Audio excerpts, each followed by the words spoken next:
I'm convinced this is every bit as good as the original show. Yeah, I agree. I totally, 100%.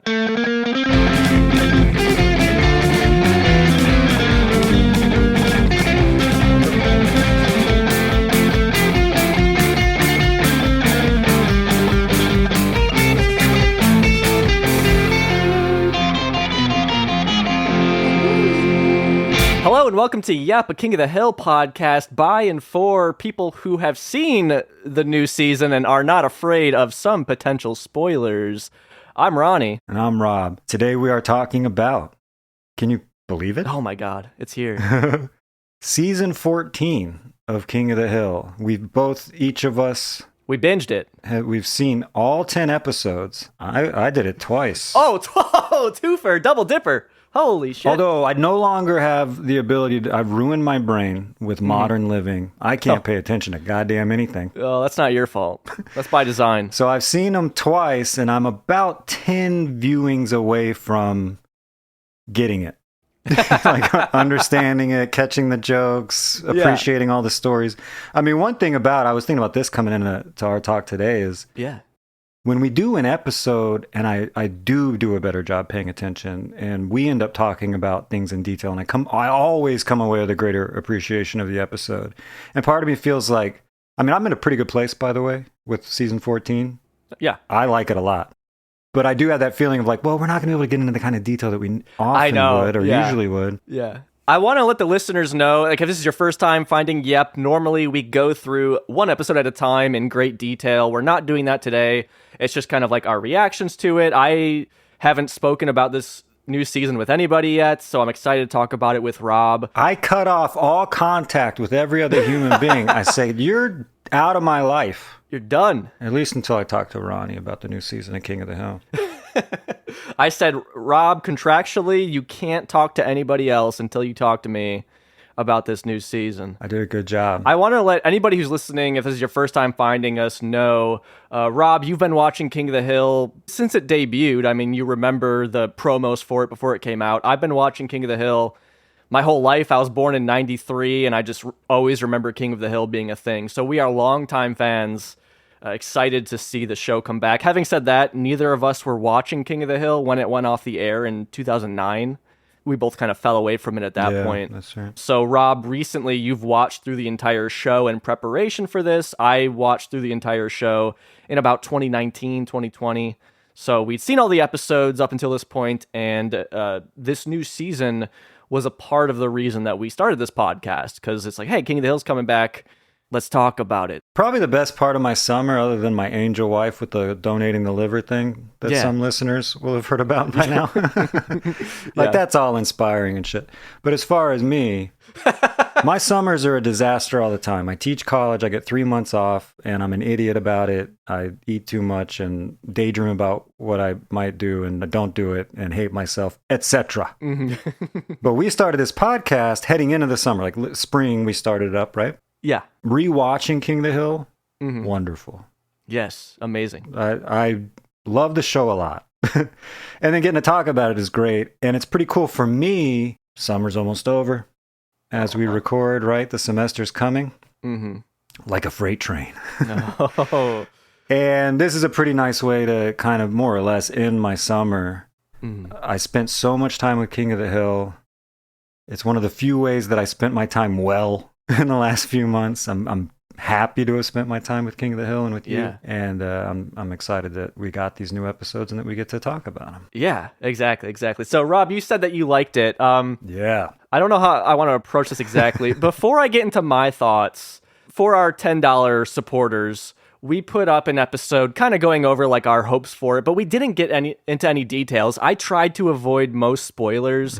I never watched any trailers. I really tried to not look at anything before this. I wanted to see this on its own, but I did know that the Hills had moved to Saudi Arabia or Saudi Arabia and then moved back, and that's where we would be finding them. So I want to address that first. Okay. I don't buy that. I don't buy that Hank would have ever... And so that's what we come to with this show. And that's where King of the Hill derives a lot of its humor, is Hank especially acting exactly how you would expect him to act in a situation. And it's like, the dude I would never see him moving anywhere other than Texas, let alone to the Middle East. And maybe I missed it. Maybe they really got into it in the new season, explaining why. I know that he took a job there, and I assume they offered him some good money. I assume after Strickland Propane, maybe. Did they address what happened to Strickland Propane? Do you remember? No. Buck says he's retired. We don't know what became of the company itself. Right. So I don't know if like maybe Hank left and then Strickland Propane went under because Hank wasn't there. Maybe Buck was retiring and then Hank, that's why he left to get, I assume they paid him a lot at this new job. But that kind of was weird to me. Yeah. I personally am not a fan of how they purposely took the character out so that they can reintroduce him with us as we see where these characters are. Mm-hmm. I felt like that was unnecessary. I wasn't looking forward to that. And so I guess that leads us into Return of the King, the first episode. It sure does. Which I texted you, Rob, after I fucking hated that episode. I did not like that first episode. Hannah watched it with me. She too did not like it. I was so... Like the opening shot is Hank trying to piss and we hear him pissing and I'm like, you know, because we just covered like Hank's Unmentionable Problem where it's about shitting, but it's done in such a classy and such a smart way. And now here we're watching Hank try and piss. Peggy's telling the entire plane that like, oh, he's got which I guess I could see Peggy doing. But to me, the tone felt off with that. I didn't believe that the characters would have moved from Arlen. And it felt so heavy-handedly fan servicey from a show that is usually not heavy-handed.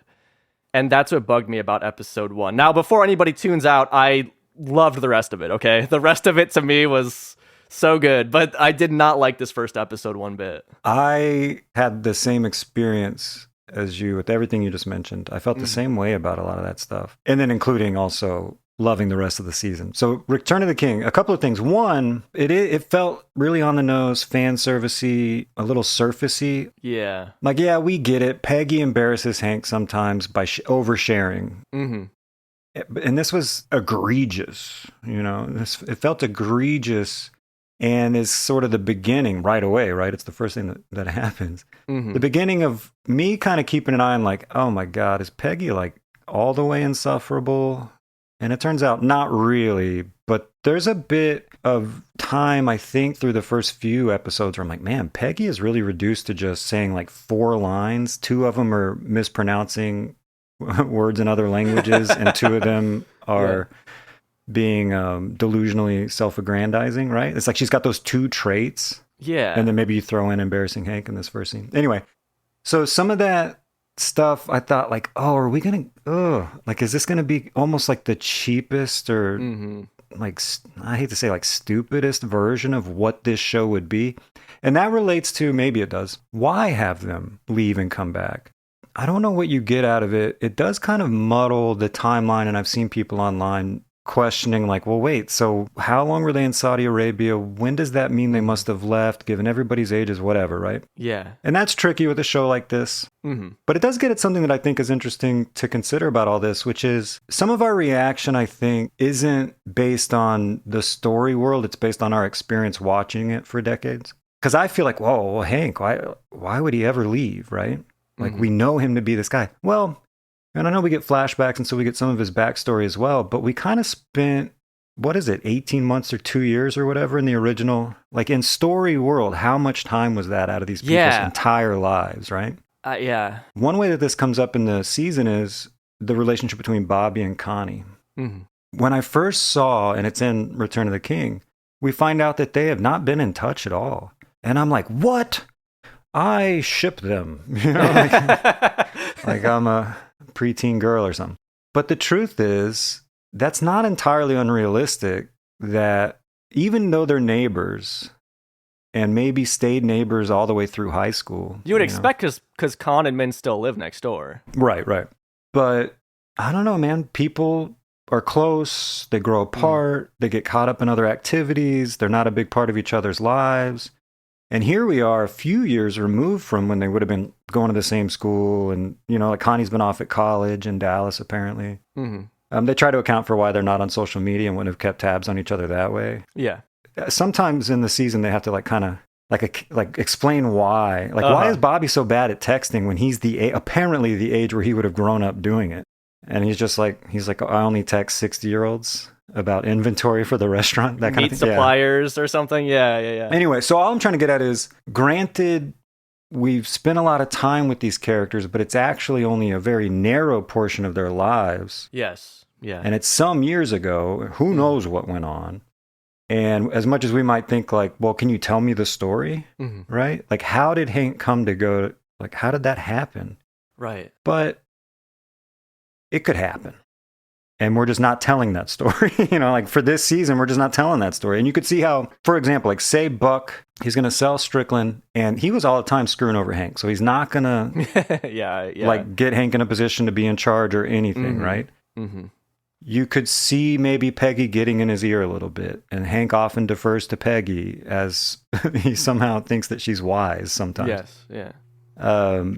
You could see them coming up on a big change with Bobby planning on leaving the house, and they're going to be empty nesters anyway. Again, kind of depending on the timing of some of these things, right? Mm-hmm. If they show him that town, and it's this idyllic, never actually existed, mid-20th century Americana suburb life, if they showed him that and showed him how much money he could make, I don't know, you could just see like maybe he got there, maybe he fell in love with the offer, which included actually the America of his delusions. Yes. Yeah. Constructed out there in the desert. Mm-hmm. Mm-hmm. Can I tell you, and this isn't any sort of serious note to the writers of the show, which of course they give one single shit what I would have to say about this.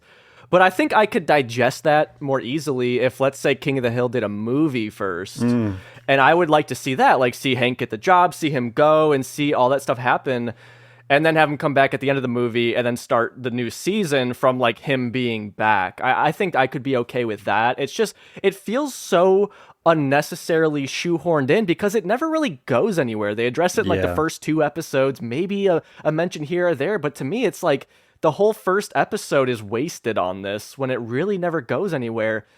Something I want to mention that felt weird to me was Hank comes back and he, like, the first thing, like, you would expect the first thing he would do is go and see his friends, who are his lifelong friends he's known since he was a little boy. He doesn't really go and greet them all right away. We kind of like slowly see them throughout the... To me, that felt like that's what I would do if my best friends were also my neighbors. I'd go and like see them maybe that night or like the first thing the next day. It seems like he wasn't in touch with any of them. It's like, well, why weren't they talking on the phone? I don't buy that. That he just left them and like nobody kept in touch. If you're thinking about the stories that we get and you think about writing them, right? Mm-hmm. And you're bouncing around ideas like, well, we're coming back after a hiatus. What if Hank's coming back after being away? And you start figuring out how to do that. Mm-hmm. I always like to think like, well, what problems does that solve? What problems does that create for the thing that you're making? Right. Here, I don't think you get a lot out of it. Like you're saying, it doesn't matter that much. I don't need it. I'd be perfectly happy just dropping in on them and it's sometime later and let's get back to their world. Yeah, let's see what happened. Yeah, exactly. Yeah. Probably the worst of the new episodes is this preoccupation in Return of the King with like, oh, that's how you get canceled, and like, like let's throw a bunch of contemporary stuff like, oh, now there's Uber and you give ratings. And it's like, I wasn't sitting around being like, oh, I really want to know how Hank Hill would react to this, that, or the other thing. It'd be fine, but I don't need it to be the defining feature of a whole episode. Meanwhile, it does create these kinds of weird things. Like, well, why the hell were they not? Hank had no idea that Bill hadn't left his room in years. Like you said, it's his lifelong best friend. So yeah, it causes these problems. And even I think some of that fan servicey stuff we're talking about, like here's an example that comes to mind when he sees Boomhauer for the first time in apparently years. Boomhauer hugs him. And we get the Hank that we might imagine if we're not fully thinking of who Hank is, you know what I mean? Where he's like, hug, yeah, emotions, Yeah. Like, I get it. That's part of who he is. Mm-hmm. But if I think about who Hank is fully in all the episodes I've seen, 250 or whatever. Yeah. I think he would be moved and excited, and there would be more of that emotion. He might be suppressing it, and that would be, you know, like we would get the sense that he's suppressing the feelings, but we would feel that those feelings are there. Here, the way they play it is kind of like just for the surface joke of like, oh yeah, Hank's uncomfortable with emotions, remember? Yeah, remember that, guys? Yeah, it's like nudging us. Yeah, I felt that all throughout that first episode, and I was like, fuck, is this just what it's gonna be? Is like Hank has to react to like gender neutral bathrooms and shit? Like that's what we're gonna get. And luckily it wasn't that. Yeah. And I was disappointed because like that's the one episode this season written by Mike Judge and Greg Daniels alongside Saladin K. Peterson. So you had the original guys who have written some classic episodes of the show write something to me that felt not like a episode of King of the Hill. It was like a weird fan servicey thing in a way that King of the Hill isn't. And I want to say there's lots of fan service throughout this season that I thought was done very well. After this first episode, there's only like the one instance I'm thinking of that to me got an eye roll was when Peggy gets like the MRI or whatever, and then the lady is like, "Oh, I see some some scarring or whatever because a 12-year-old kicked her in the crotch area." I was like, "Really? Like they're gonna say that?" But like there was some really great, like for example, we see Peggy like polishing the 1997 Substitute Teacher of the Year. Like they don't like focus on it. It's just there. Like there's little things that they don't focus on. That's just it's there for you to catch. I like that kind of fan service. I was gonna contrast it with when Bobby and Connie are hanging out and they're like, "Oh, you remember when we went to we were bouncing in Mr. Doetreeve's yard?" It's like that's a memory they would have, and it would totally come up. I thought that was totally sweet. Organic. I like that. Yeah. No part of it felt like a stretch. Whereas the doctor saying a 12-year-old and Bobby, you could tell it was a 12-year-old. Yeah. Which made me think, I was like, did Peggy like get her to say that? Like I'm trying to fill in a blank because what I'm being shown like doesn't make a lot of sense. Well, plus in that episode, that's my purse, I don't know you. In that episode, he kicks her in the crotch and she doesn't flinch. It doesn't affect her whatsoever. So it's like, that's a good now point. She had an injury that you could see however many years later. The other thing I wanted to mention that bugged me, and this is really it, I think, besides a couple other... This is it, besides a couple other things. Story-wise, Connie and Shane were dating because they addressed that in the original run, and it's like, she knows he's an asshole. Why does she give a fuck about him anymore? That didn't really make sense to me. Well, who knows? You know, who knows what went on with Connie? Yeah, I mean, that's the thing. I can look past that. Shane is fucking hot, for one thing. And it's not like she's emotionally invested. If anything, it's the opposite. She's pretty emotionally detached from it. So I guess I could get to a place where I'm like, okay, Connie, her parents pressure her all the time. If she can get them off her back in a way that she can live with, maybe she would go for that. They want her to be associated with Shane, be a prospective wife. And he's good looking, and she can keep that emotional distance. Like it's nothing that she's going to get, super invested in. And so I don't know. I don't necessarily like it. I just mean that maybe I can accept it as something that could happen. Yeah, that one I wasn't like too hung up on. Especially I think the way they handle it throughout the season is done well. So I'm okay with that. But that was one of my thoughts then too, because I was already had such a bad taste in my mouth from that first episode, and I'm like, now Connie and Shane are together. Like, what the hell? Yeah. Again, I felt the same way. Really, I was like, Yeah. I do like that Bobby is working at a Japanese-German fusion restaurant, considering the Cotton lineage there, where he, in some stories, was fighting the Japanese, and other stories was fighting the Germans. The Nazis? Yeah, the Nazis. I am so dense that I never quite figured out that it was D2, that it was the German thing comes up, at one point the Germans come and are like, you're appropriating our culture. Are you related to Cotton Hill? And Bobby says, that's my grandpa. And they said, your grandpa killed my grandpa. And he goes, you're one of the fitty men? He's one of the fitty men. He was one of the fitty men? Yeah. But so there I'm thinking like, oh yeah, Cotton fought Nazis. I never even thought about the Japanese part of it. Yeah. Because it's so weird too. Japanese-German fusion. Like what? Yeah. That's so bizarre. Like, I just want to get that out of the way, that first episode. But again, after that... Well, I tell you what, 2 more things. Bear with me. Let's hear it. These can be so fast. One, I saw people complaining about the animation. I want to talk about that. And then once they deboard the plane, or as I like to call it, deboard. Or deplane, or whatever she says. Yeah. They're walking through the airport. We're in a tight shot. And it's not like I'm going to be able to describe this to capture this sensation, but the way they're bouncing I was like, oh boy, does this look like more modern animation and not like King of the Hill. Yes. And then they're in the ride service thing, the fake Uber, and the texture of the seats. I'm like, that doesn't look like King of the Hill to me. That's kind of weirdly detailed or something. And then I never thought about the animation again, and it all seemed perfectly normal and fine to me. Like maybe updated, and obviously not the same as early seasons, but not distracting in any way. Didn't feel weird for King of the Hill at all to me. Yeah. But I did, like, right away. It was kind of like the way the first episode makes you think, like, fuck, what are we in for? And then with the animation, I already knew people were complaining about it. And then I did notice a couple of things where I'm like, oh, God, are they right? Like, I think I'll be okay with it, but are they right? Like, it does look weird.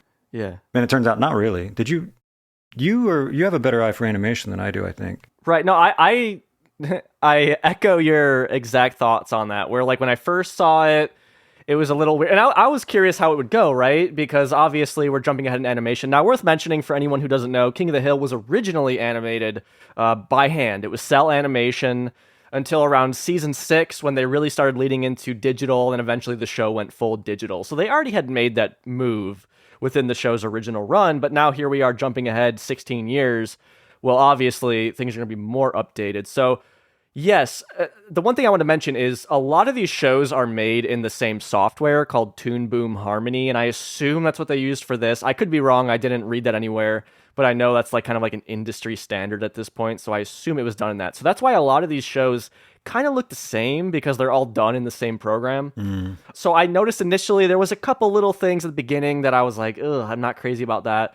But by like the second episode, I never thought about it. In fact, I noticed that it seems like they did put effort into the background, specifically trying to make them kind of look like that hand-drawn kind of cell animated look to it as the earlier seasons. So I was completely fine with the animation after that initial sequence ended of them, like you said, on the plane, in the car. Then I never really thought about it again. I thought they did a good job. Then there's the big one. There's a couple big ones. I don't mean to front load this but it's like all this stuff comes up in Return of the King and more or less goes away. And we're just running through like fun, updated episodes of a favorite show, you know? Yes, yeah. So the other thing in the first one, of course, is the voices. I'm like, oh, Peggy sounds different. I get used to it right away. No real problem with that. I didn't even notice anything with Peggy. I mean, she just probably sounds older to me or something. I get, yeah, which is, I mean, what can you do? Adlon nailing it as Bobby. He sounds perfect to me. Oh, God, yeah. But of course, I've seen people complaining about Dale's voice. We knew that would be something to experience with the replacement, Huss taking over for Hardwick and so forth. It's weird. Yeah, well, the thing is some of it is Hardwick, some of it's Huss. And that's the thing is, like, even the Hardwick stuff it has like a different tone to it, to me, to where it was a little distracting. The sense that I got is it felt a little constrained, like the throat is constricted. It almost feels like the cheeks are like sucked in or something. There's like a strain to the voice. Yeah. That also has a little bit of a muffled, like bordering on gurgle type. It's like there's a lot of contraction in the mechanism of the throat or something. Something like that. But then when I did rewatch it, it's not like I don't notice anymore, but I'm already getting used to it and don't mind. And then I guess there's some reason to believe that Hardwick might be the one that seemed further from than Huss, original Dale, and that Huss might be the one that was a little bit closer to hitting it in a way that felt less strained.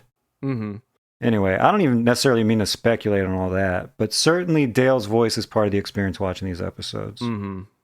People on the subreddit are all up in arms about it. I mean, I guess it can be explained away that Dale's a smoker, right? And I guess over time his, that's the thing is, like, I don't know Hardwick's medical history. He was uploading YouTube videos all throughout like the early 2020s as Dale, so maybe it's like you can go and watch those and maybe see how it compares. I saw some of those years ago, and I thought he sounded just like Dale, so I was a little surprised went to see it. I'm like, oh, there's like a different tonal quality to this. But again, I don't know. I don't know what was going on with him medically. Maybe I'm sure there was a reason for that. There's no way it was just a decision. He was like, I'm going to make Dale sound different now. Like, so it is what it is. I mean, I can't be upset about it. It was a little distracting. It was, I'll be honest, a little disappointing that Dale specifically sounded pretty different in some ways. But, I mean, the way he acted on the show was the Dale I would expect, and certainly got some laughs out of me. So, oh, he's got some of the funniest lines. Yeah. Okay, so that was my least favorite episode. It's true. My second least favorite episode. Yeah, let's hear. So we're headed toward praise, everybody. After we complain for an hour, then we'll have 5 minutes. And really, the other 9 are damn near a tie for like, yeah, they're all good. I'd rewatch them all, you know. But if I am going to rank them, which no one asked me to, but I did it. What's your least favorite? Second least favorite? Bobby Gets Grilled, the 3rd episode. I like the second least. And it might be mostly because of Dale, because I tell you what, if you move King of the Hill and Dale with it into the modern day, some of the ways that Dale is entertaining become uncomfortable to me. Yeah, no, I'm with you. We don't even got to linger. But in that episode, he's spewing conspiracy theory stuff. Now, if I'm especially watching now and going back 20 years to watch him talk about what he heard on radio, you know? Yeah. And it all feels a little quaint and outlandish, and it's fun to laugh at that stuff, right? Like he's listening to Art Bell and has thoughts about aliens. Here, I don't remember even what he says specifically. But in that episode, and only that one, I was like, oh my God. Yeah. Like, this kind of thinking and these ideas, and especially in that one where he kind of wins people over, right? Like foregrounding the way that idiocy and shared delusion can really disrupt people trying to do good things in this world. Society. Yeah. Yeah. I was like, oh, this one is... I'm with you. Yeah. To me, it's like, it's hard to just to sit and like laugh at it because I'm like, oh, this is kind of real. Like, you know what I mean?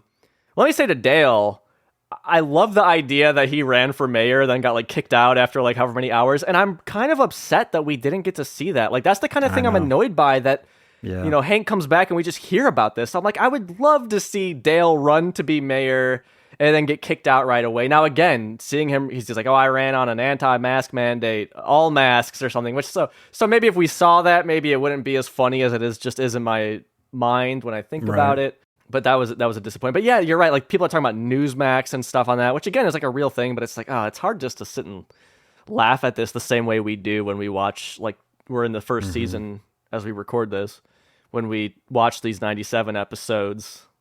Yeah, it's just, I don't know. I'm glad they didn't hit too hard on that in other episodes, but yeah, it was pretty contained to that episode. Yeah. You know, elsewhere he's paranoid and believes in conspiracy. We find out he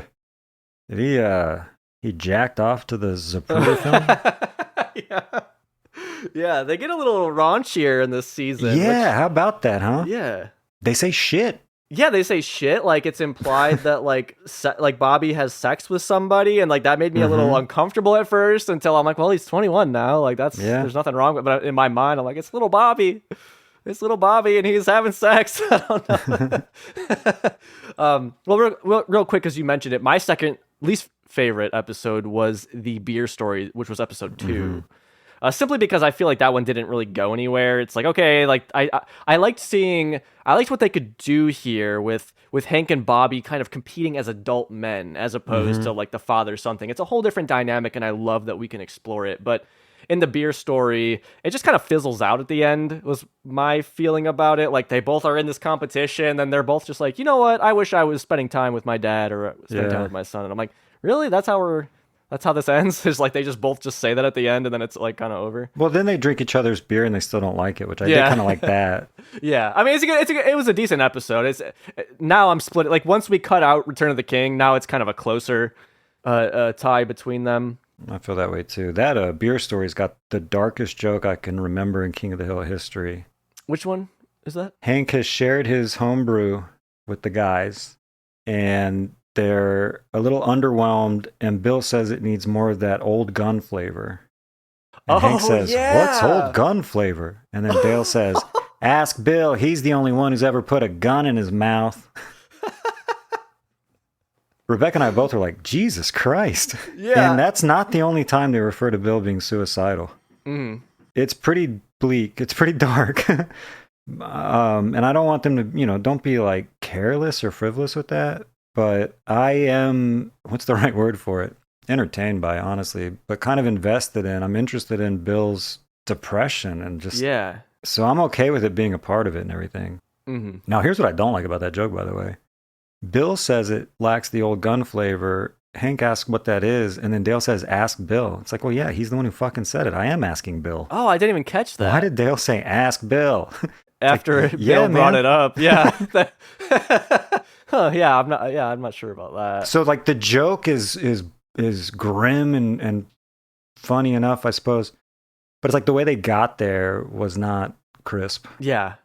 Yeah. When Hank was gone, there was somebody watching his house, and I can't remember the guy's name. Brian Robertson. Brian. And so they show him a couple times. I feel like they didn't really do anything with him. Yeah, we see him playing in a band for Con and Min's fake anniversary party. But yeah, I thought we might see that guy more because he was in a lot of, like, he's in the intro, I want to, maybe, but he's also, I remember seeing him in the promotional materials, but we don't really see a whole lot of Yeah, Brian. He's in the alley drinking beer. Yeah. And he's like, it's Keith David doing the voice. And he's like, I guess I just got used to coming, Yeah. And that's, other than the anniversary party, that's just about all he does. And they even introduce him through a note that he leaves for the Hills, because now he's been, not subletting, they don't rent.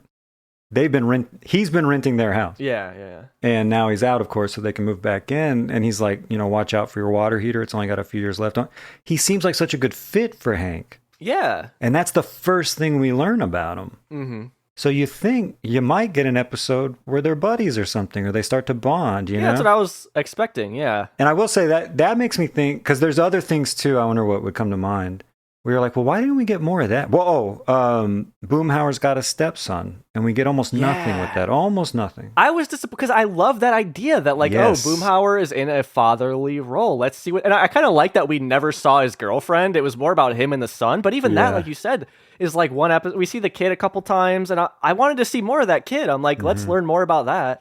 We have another season coming, I should say. There's another season on the way. Right. So hopefully we get something with that. But Boomhauer gets almost nothing to do, period. And he's got this whole new life. It's like, let's see it, right? Yeah. So it's a limited season. It's only 10 episodes. We don't get to explore everything that we might. And there's two versions of that. One would be, given everything I saw in the original run, why aren't you updating me on this, that, and the other thing? Like, I saw people being like, there's no mention of Lady Bird. Guys. By the way, I mean, she probably died years ago. Yeah, why would she even come up? Why would they keep talking about her? Yeah. Luann and Lucky. Yes, I wanted to talk about that.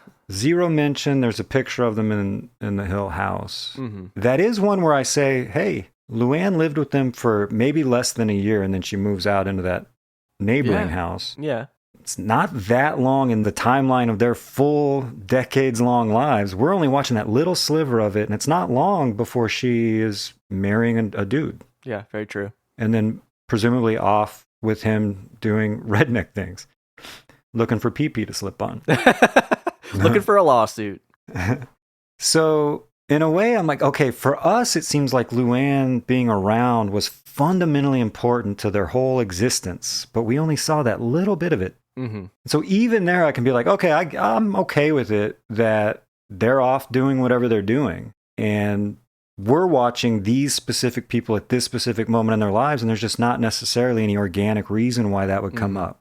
Mm-hmm. But it is a TV show, and you want to avoid fan service, but you also are delivering an experience for an audience that there's also feels expectations. Connected. Yeah.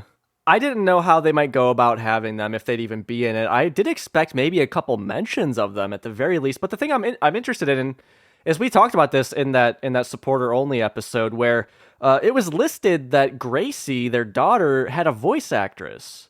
And we didn't. So I was expecting to at least see Gracie. So I expect that's coming in the next season. Mm-hmm. I guess we'll see. I don't know. But yeah, to me, interesting. Although I do want to mention, I think it's in the beer story, we do get a needle drop of Running Down a Dream by Tom Petty, which was, I'm like, at least we get that. At least there's something there. So I guess my thinking on that is, I get why we'd want that update.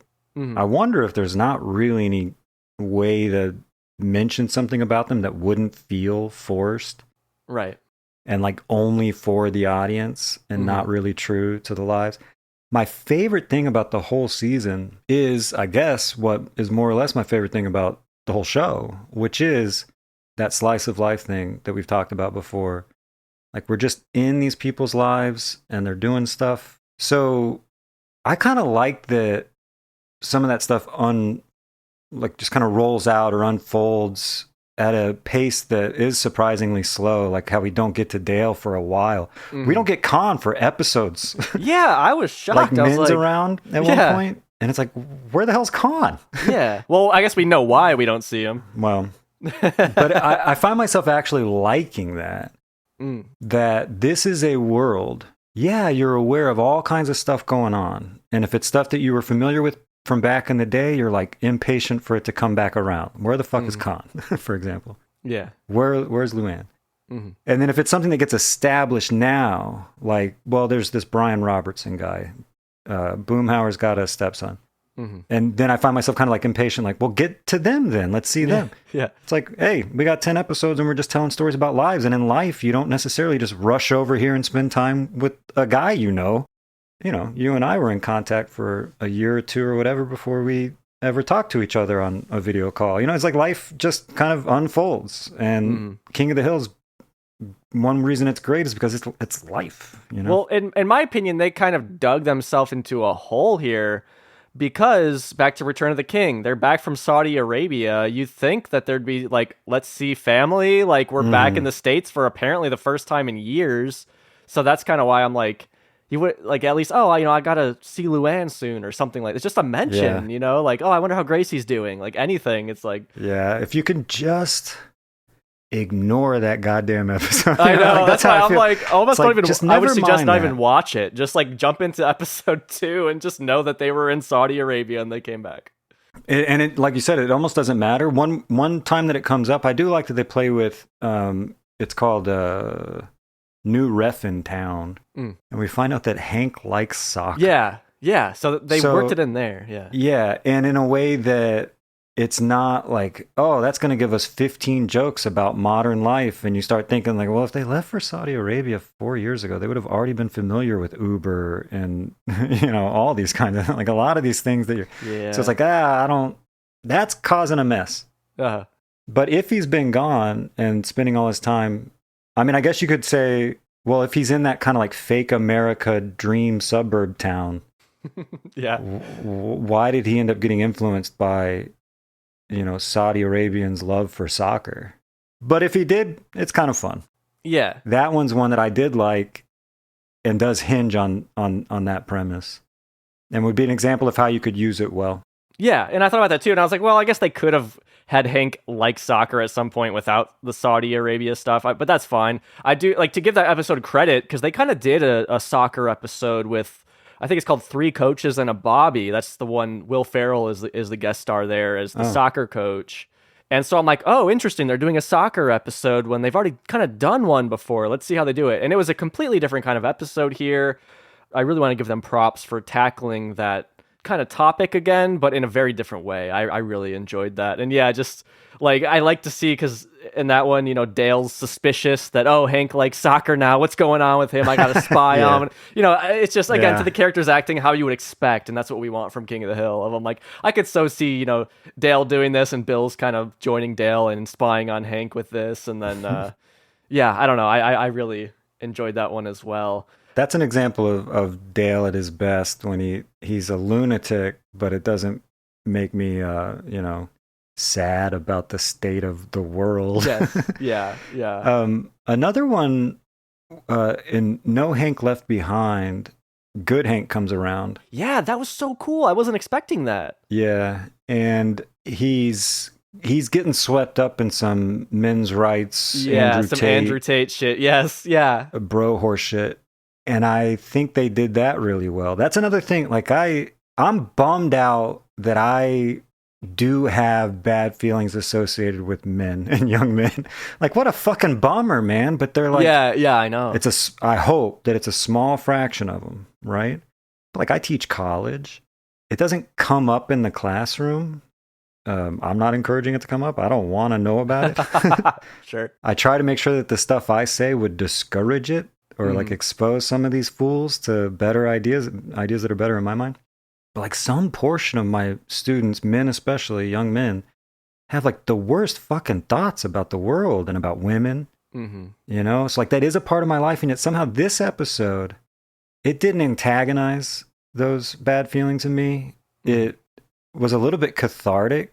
So like, I don't know how you account for this, but like it struck the right note of like lampooning it or something that worked for me, where I got to enjoy. For one thing, I liked that Hank was seduced by it a little bit. This sounds like a pretty good idea, you know, because that's how it works. It's like, well, this is, you know, like obviously it makes sense to have faith and care about your family and try to make money in this world. You need money, you know? So yeah, absolutely. It's like the pseudo rationality of it that does play a part in recruiting people into, you know, the psychosis. It works on Hank a little bit. I like that part of it. Anyway, so I like that episode a lot, and I think it was an example of the way that King of the Hill can engage with the culture, including shitty parts of the culture, but do it, like thread that needle so that it's still pretty light and fun, has a point of view that I'm cool with. Yeah, and because I want to be careful, because it's like, because I love that episode too. That was one of my favorites. And that's a way that I like that they tackled this current situation in a way that didn't feel heavy-handed. It felt kind of natural. But also it's like, well, I can't just sit here like when they do things that I agree with politically or socially and be like, yeah, that's good. And then when they, you know, like, but I don't know, because to me it just didn't feel heavy-handed like all the stuff in the first one we already touched on. Beyond, you know, because I like the way that Hank comes in as, you know, he's this conservative guy, but he's a rational guy who's like, look, as far as I could tell, you all have women issues, and that's why like you're all in this position, basically. But beyond that, to seeing Hank and Good Hank together, it's nice to see Dee Dee again, but to see Hank and Good Hank have a relationship outside of Good Hank being a baby was so cool, and that's like exactly the kind of thing I wanted from this show when it comes back, is it's like, yes, let's see these characters in these new relationships because they're all at different points. Yeah, we were just talking about like, what do you update versus like, maybe it's okay if you don't update on everything because you're sticking with their day-to-day lives. There's also an example then of not just the cultural stuff that I was getting at, but like what you're saying.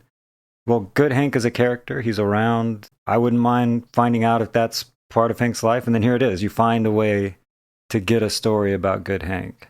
Yeah. So it satisfies that desire to revisit characters and to get updates on their lives and their relationships.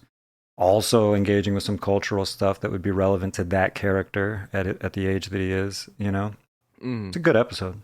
A really good episode. One that I would love to deep dive sooner than later. Sure. To let listeners know, as soon as we're done with season 1, we're going to start jumping around. And that's one I would very much be interested in, especially because, like, you know, Cotton's dead. And I do like, we get like some Cotton flashbacks in that one. And I think is there another one where we get some sort of, I know we get a mention. Maybe this is the only Cotton flashback, but I like seeing Cotton in a flashback again.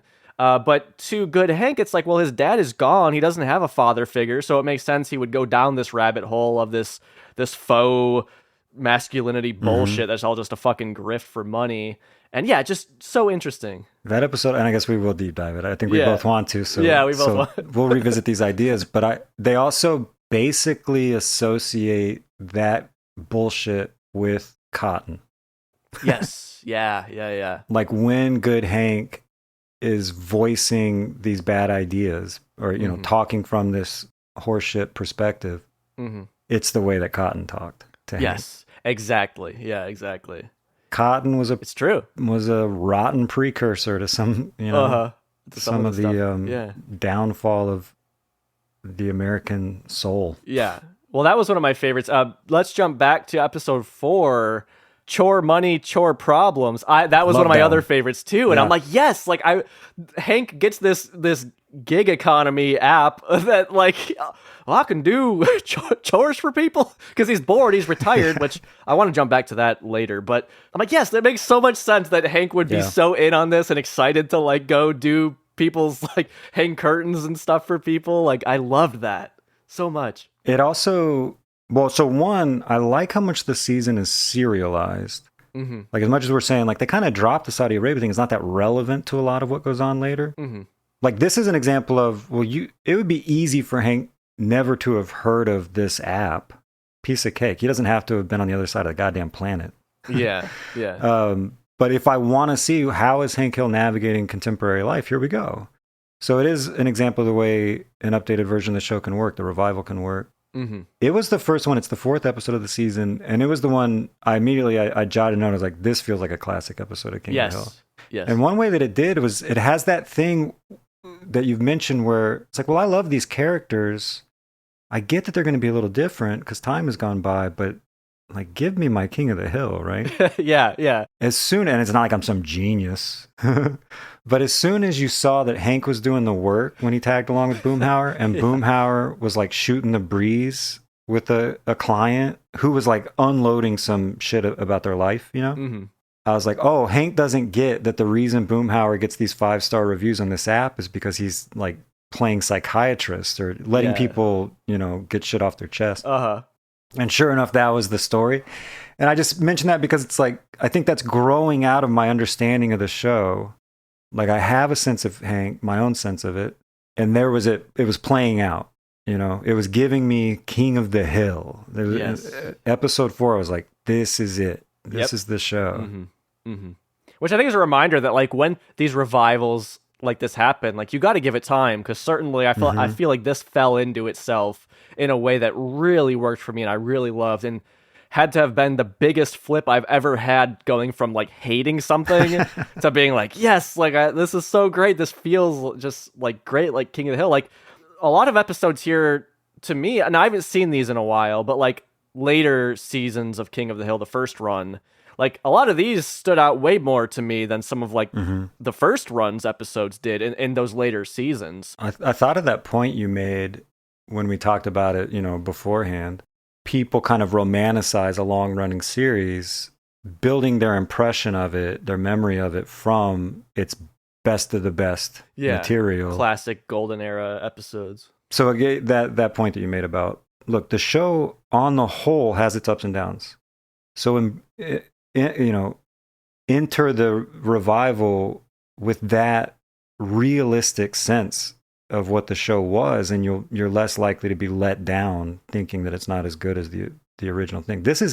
I'm convinced this is every bit as good as the original show. Yeah, I agree. I totally 100%. Yeah. Like I said, some of these episodes, honestly, I could list in my top King of the Hill episodes, some of these, like, because they were just so enjoyable, and I just loved seeing again these characters with these different relationships now. Here's an example of that I really liked in the 10th episode, A Sounder Investment. The A story involves the stock market. It's all fine. It feels like King of the Hill.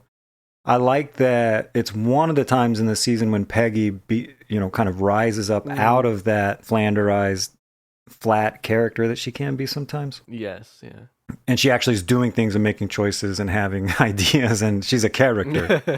But what I really like about that episode is Bobby and Connie. Interesting stuff, yeah. Talking about liking the serialization of it. Bobby and Connie run into each other for the first time in a while in the first episode, and then their new relationship evolves. Mm-hmm. I really like that about this season. Yeah, me too. And it culminates in that 10th episode where they're now trying to go ahead and date, and finding that it's not so easy to quite get in sync now that they haven't known each other all that closely for a number of years. Yeah. So I liked it. Yeah, I mean, that's again, to the whole like new relationships thing, is I love with this version of King of the Hill, we get these kind of like young adult stories that we didn't really get in the first run. Like maybe through Luann, but those weren't really ever that deep. She's a particular kind of person. Exactly. Yeah, she's a very specific kind of character, so they can do these kinds of like navigating life as a young adult with it. And I mean, like, so Connie's going to school in Dallas. Bobby is working his ass off at this restaurant, which Chain Wasana-song is like a co-owner of, mainly to try and like please his dad. We do see Ted, which is I like that we got to see that character. And then Joseph, we haven't talked about Joseph yet, who new voice actor here. I guess they couldn't get Breckenmeyer to do it. I didn't really mind the voice a whole lot. I guess I didn't really care too much. It's great to see Joseph. I'm happy we got as much Joseph as we did. And he's working at, what is, like a construction, I don't know, something. We see him with like one of those vests on at some point. He's working like a road crew of some kind, Yeah. So he's doing some sort of manual labor job. And Bobby and Joseph are roommates too, yeah. I thought Joseph was an example of this thing where the nature of their lives just kind of emerges as you spend time with them as they go through. Which is what King of the Hill always was. Right? Yeah, exactly. So I think it's episode 2 when Bobby and Joseph are driving from Dallas back to Arlen to visit their parents. And I just love being dropped into, here's the reality of these characters now. They are young adults, living in the big city, working, and then they go back home to see their folks. Yeah. Joseph's bringing Dale some dirt so he can search for Oliver Stone's DNA. Well, hey, can I ask you, because they're in Dallas, how does that make you feel as a Houstonian? Are you pissed off about that? A little bit. Not pissed off, but from memory as a kid, I was never clear on which city they were closer to. I wasn't quite sure where Arlen was supposed to be, and I can't even remember now on the rewatch if I realized I was just being a moron, and it was fairly clear that they're closer to Dallas, and Dallas is the big city. I feel like they go to Dallas more often, but they go to Houston. So, where are we? Yeah, they talk about Houston on the show. That's why I thought it was closer to Houston. Cotton lives in Houston, but in this revival, they went ahead and they went all in on fucking Dallas. Now, I do take some comfort in I love the television show Dallas. So maybe that's why they went with it. I can't help wishing that Houston was the city. Why not? I know. One more little way for me to connect personally. But it's Dallas. Yeah, well, I have to imagine that the Dallas city government paid the production. Oh. They bought their way in. It was supposed to be Houston, but the tourist board paid money to get their name in there. Oh, wouldn't it be great if I knew local politics? So I'd be like, yeah, Houston was too busy using funds to actually address, X, Y, and Z problems. But I don't know what the hell's going on anywhere. Well, hey, I just remembered. I don't want to forget it again. Hank's retired. So is Peggy. Oh, yeah. They mentioned that Bill is too. I assume the other guys are as well. That's the thing. It's I don't want to focus too much on the timeline, but it is very jarring because they do mention COVID, so we do know it's supposed to be more modern times, at some point past COVID. When the show was on, Hank and them were in their late 30s, early 40s, and it's supposed to have been 8 years. So now you would assume if they're retired, they're 65 at least. So it doesn't make it, they should be in their early 50s, I think. But here's a couple of things though. One, apparently that Saudi Arabia stuff pays so well, Hank might have been able to retire off of what he got paid over there. That I could believe, yeah. 2, Peggy was basically retired anyway. She was a substitute teacher. Well, then working at the newspaper, that she was a realtor at some point. I don't know the whole timeline. That's true. That. Well, they're even in that way, it's she's kind of floating from job to job. It's not like she had some big career that she retired from. She just stopped absolutely, working. Yeah. I mean, it is a lot of money for Hank to need in order to actually retire if he's in his, maybe he's 50 at the oldest, Yeah. Bill could totally be retired because he would just have to put in his 20 years or whatever you do in the military, and then you get that pension. A lot of military guys retire and have a nice amount of money per month. Mm-hmm. And then go get a second job. Yeah. And can really have a nice life that way. So Bill being retired is the easiest one to accept. Yeah. Going back to the idea of trying to reconstruct the creative process, why do you want Hank to be retired? What stories do you want to tell that makes possible for you versus what stories could you tell if you picked the right new job for him to have, for example, right? Why do you want him to be retired? Yeah. Then I go back to the thought of, well, things are unfolding. He could very well go get another job. It's not like he's loving retirement. Clearly, yeah. And they just got back within whatever short time span. So who knows what'll happen next season. Yeah. 2 characters I want to talk about are Nancy and John Redcorn, who are an item again, it appears. Yeah, the show ends, season 13 ends. They have not gotten back together. Am I remembering that? You'll know because you've watched it way more recently. That's what I thought. I thought that they were just done for. I got shit for brains though. I really thought that they were done for. I don't remember. And there's probably listeners these guys are fucking idiots. They were back together. But I really don't remember. No, and I've drawn all kinds of pictures with Nancy and John Redcorn together since then. And SpongeBob's in there too when I draw them like that. We see that they're doing a show together or something, which I love that idea. I'm like, that's so good. But we see in the intro that I guess that they're back together. They reference it at some point that they're back together. I love when Joseph references that he's white. Joseph doesn't know still that John Redcorn is his dad, which maybe they'll play with that later. I don't know. That makes me think of when John Redcorn says, like Nancy's saying Dale's Joseph's dad, and John Redcord says, well, we'll see when you're ready to have him apply to college, which, Yeah. Because he'll get those scholarships or whatever it is. 100%. If he's Native American, well, he didn't go to college. So. Yeah, so they didn't need it.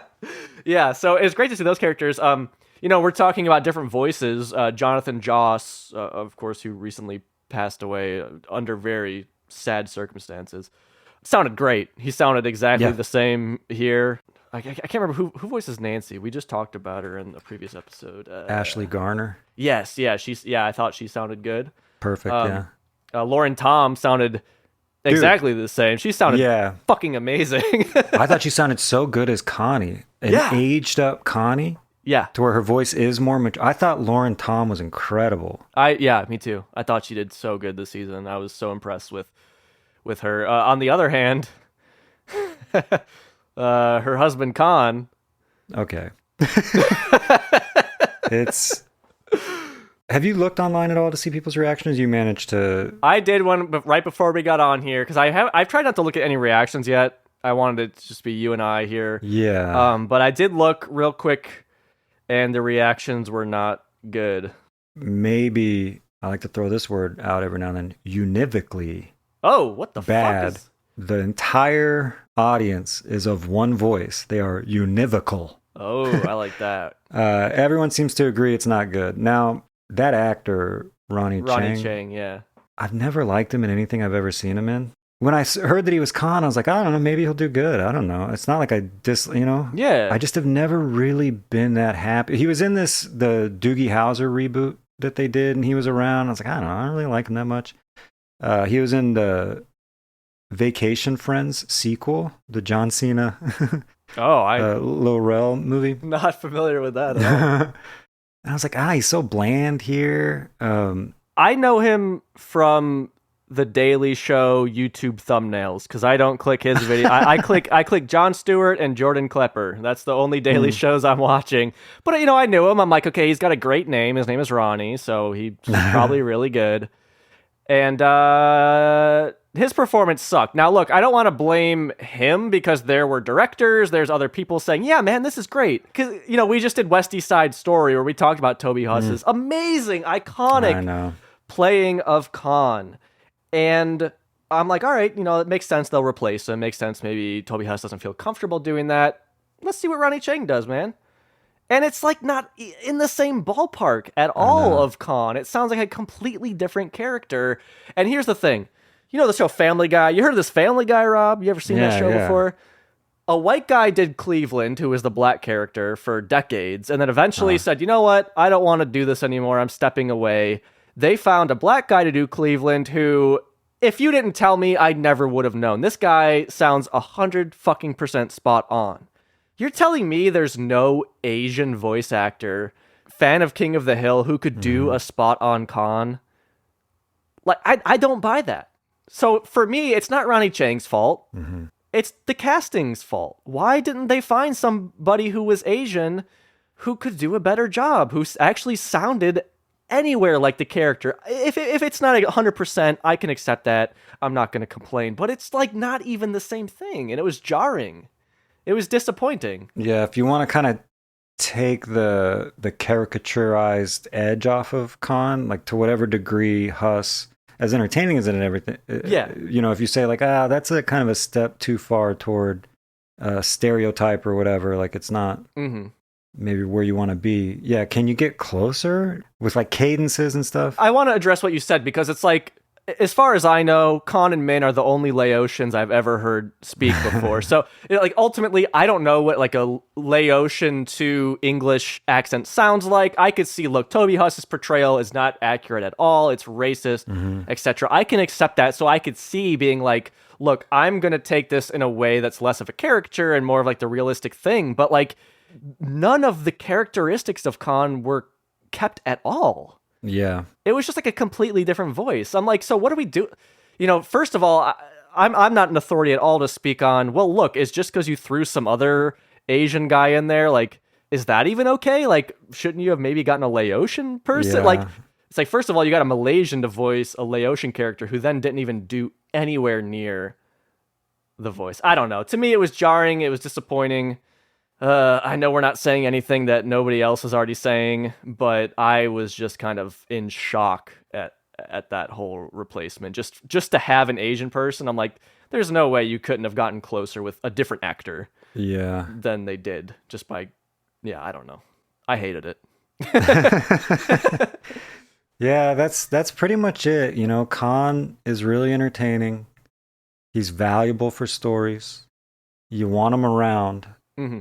And I'm really trying not to be precious about anything about the original. I understand things got to be different. Oh yeah, for sure. For sure. One critique I would make is his performance wasn't elevating it or doing anything to make the show more entertaining. Mm-hmm.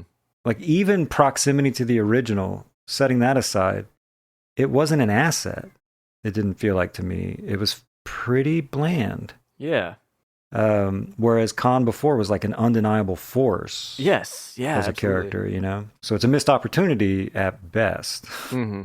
Mm-hmm. Yeah. It's just, to me, it was like, and I only saw the episode once, so I don't want to be too harsh about this, but it's just like, to me, it just felt maybe a little dry. Khan had this like big, sassy kind of personality that and again, like if you want to do this character in a different way, I'm okay with that. But when it's like, I don't know, they just disregarded all of that made him what he was. And then it's just like, well, what are we as the viewers, what are we supposed to do with this? Because obviously, like I can't pretend that it's like the same Khan. It's not. But yeah, again, a disappointment because I was on board with them recasting. Sure. But to the episode though, because we only see Khan in one episode. Yeah. Which it was episode 8, so I'm like, again, we're seeing Min, we're seeing Connie. Where's Khan?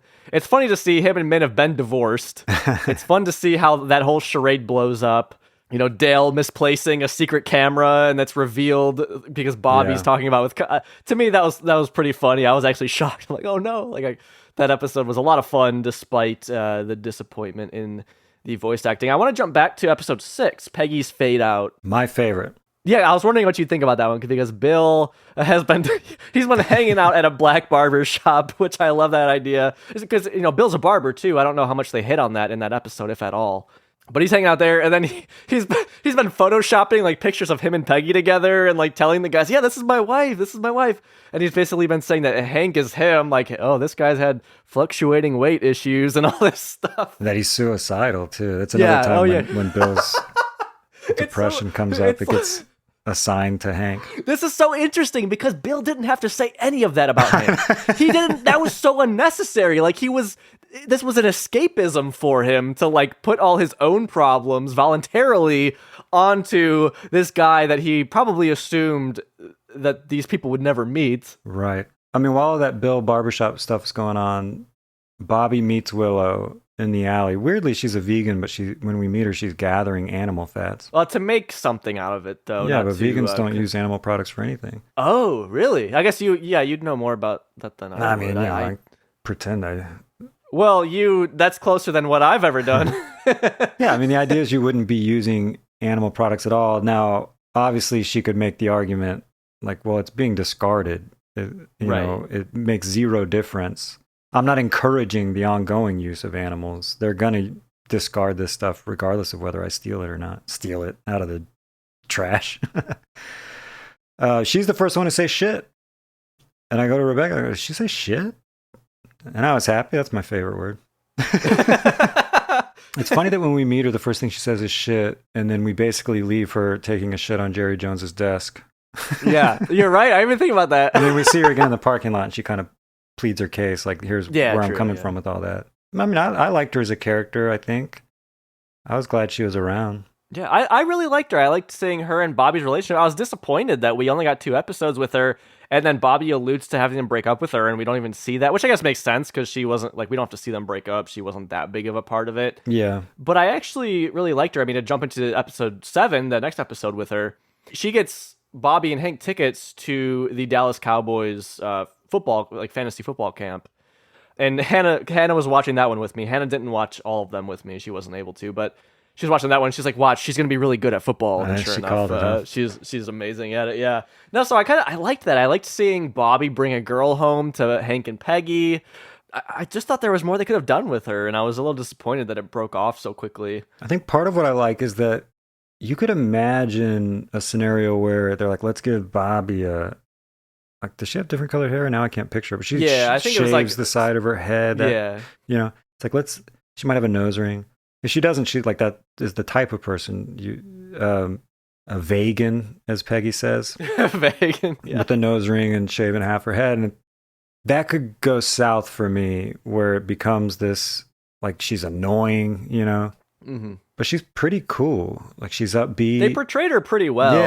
Yeah. Like, she's nice and positive. And so she was easy to like. And I was glad to have that kind of character come around in the show and be that way instead of some other, convenient for jokes and conflict type stereotype of a, whatever you call a hippie these days. Someone from Portland. Yeah, I'm surprised that she wasn't. Yeah, no, I liked her as a character. Disappointed that we didn't see more of her. In that episode too, with the football camp, we also see Peggy had a lending library. So it's fun because we got like her and Dale having a bit of a storyline there. That's right. Which was, it was fun to see those. I don't know. It was nice to see all these character interactions that we've been waiting so long to see. Yeah. I don't know. It was nice. And I overall, I loved this season. I thought it was great. Obviously we're not deep diving into every episode right now, but after that first episode, I was like, the king is back. I mean, I can't, it's the return of the king. I can't disagree with that first episode's name. Yeah. I guess one thing that maybe we haven't hit a lot, that would be the final thing on my mind about the season, is how happy I am about Bobby. Like, coming in the revival, probably my two things that were most important to me would just be like, well, give me good Bill stuff, and Peggy's fade out is great Bill stuff. Yeah. And take care of my boy Bobby, Yes. And I think they nailed it because he's working hard like his dad would. But at first I was like, he owns a fucking restaurant? Like, I was waiting for the other shoe to drop because he seemed to be saying he owned the restaurant and was running the restaurant. And I was like, when are we going to find out that he's actually some low-level employee taking shit off the owner? Or then we go to him like cutting and he's preparing some kind of dish for, for people at the restaurant, for diners. And I'm like, oh God, is he going to like actually suck? Like, I kept waiting for the joke at his expense. And no, he's just a young man working hard to make his dream work. And we find out that he is way underpaid because he wanted partial ownership.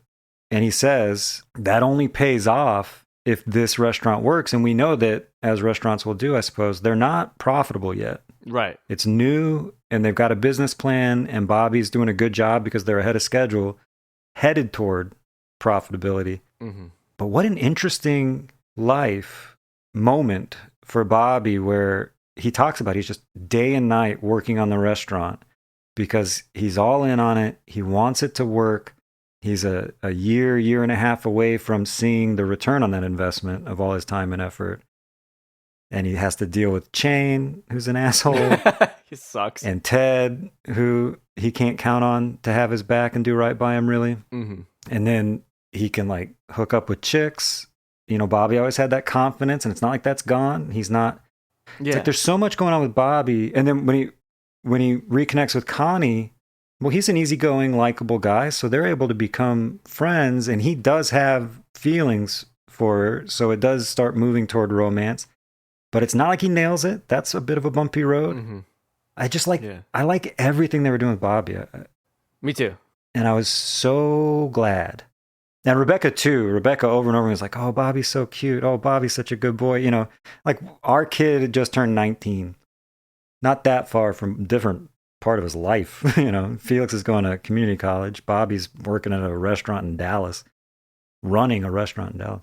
But I guess part of us is kind of like we've raised a boy, and here's the boy on the show that we like, who's been raised up and is making a go of it in the world, doing a good job, solid guy. And I just love seeing Bobby like this. I know, because that's the thing, is like, for us as viewers, and we kind of touched on this one for the Patreon for my other podcast, Dancing is Forbidden. You and I went through the show Mission Hill, which the idea was to have the characters age and change. And now with King of the Hill, they're doing it in more of a disjointed way because it's been 15 years. But like we get like these characters are in an arrested development for the sake of television, of that you need the characters to stay the same, especially in cartoons, so that you can use them in predictable ways. And it's just like so almost cathartic now to see like this character Bobby, who is such a highlight of King of the Hill, to now be in a different stage of his life, and we could see these different stories and see him interact in these different situations that we just could not have gotten in the original run. So I'm so thrilled to see like what he's up to. I'm glad that like, you know, Hank always like doubted Bobby, and we get some kind of resolution to some things between him and Hank here. Like Hank does say, you know, like you work your ass off and stuff, and Hank admires Bobby for this. So it's nice to see that like Bobby's not a comic like he wanted to be, but like he is doing something he loves, and he's a very hard worker, which he ostensibly got from Hank. And I'm ready for the new episode. Like, give us more now. I just got these. So I want to tell the listeners now, like, these episodes came out on Monday. It is Wednesday morning as we record this. So I've been shotgunning. I've been working. So I'm like, get home from work, watch 5, go to work, come home, watch the next 5. And I'm already like, give me more. Like, I want to see what happens with these characters now. So even though I know we hit on some negatives, those are easier and maybe more interesting to talk about than the things that we liked. Unfortunately, that's just the way life is, right? So I know that I had some issues with it, but overall, like, as somebody who has lived my whole life with this show, like, I really love what they're doing with it now. And I hope they don't stop. I hope they get more seasons after this next one. I really do. Yeah, I come away from it very satisfied, and like you said, wanting more. I was enjoying being in the world, especially, I mean, I'm a sucker for like a romantic storyline. Me too, yeah. I'm all in. I just want Bobby and Connie. I want to spend time with them. I like hanging out in the apartment that he shares with Joseph. Yeah. Like some of the new spaces that we can't go into it now, but like new locations is really fun. I just want to get more of this world, and I'm glad that we get season 15 for sure. Yes. And I hope that we can keep going from there. So that's one of the things. I'm walking away from the conversation. I'm gonna go, hold my wife's hand after she gives away her liver, and I'm just gonna have this part of me that's like, someday I'm gonna get to go back and get new stories with these characters. I know. And then the other thing I'm thinking about is, and we get to talk about some of these episodes in more detail, which I'm also looking forward to. I know. Yeah, that's the thing, because it's like we're on the same page in terms of the ones that we really loved, and like even watching it back, I was like, man, like I want to talk about some of these like on the podcast now. Like some of these are so good. So look, we didn't know how this would go. I had faith in Mike Judge and Greg Daniels that they would be bringing this back for a reason, and I can confidently say that they certainly did bring it back for a reason, and looking forward to seeing more of these characters, and especially talk about it with you here on this podcast, Rob. So, hey, thank you for listening to us. I hope that you liked the new season. Feel free to reach out to us at yeppodcast.com. There's a little contact way. Would love to read any listener thoughts on this, and I'd like to thank anybody supporting this podcast, and looking forward to talking through these episodes, and for you guys to hear that, and especially our top tier Propane Hall of Flame supporter, Nick. And Nick, I hope that you liked these episodes. I don't know if Nick got a chance to watch them yet, so I didn't reach out about, because, again, we're like barely 48 hours out from them debuting, so I don't know if you've seen it yet. But Nick, I hope you love these episodes. I sure did. We'll see you guys in 2 weeks' time for Shins of the Father now. For sure, we recorded that episode like a month ago. Yeah, that's now. true. So I forgot how it went, but I remember I loved that episode, so I'm excited to share that here. So hey, thanks for listening to us here. Hope y'all liked the new King of the Hill as much as we did. We'll see you next time. Yep.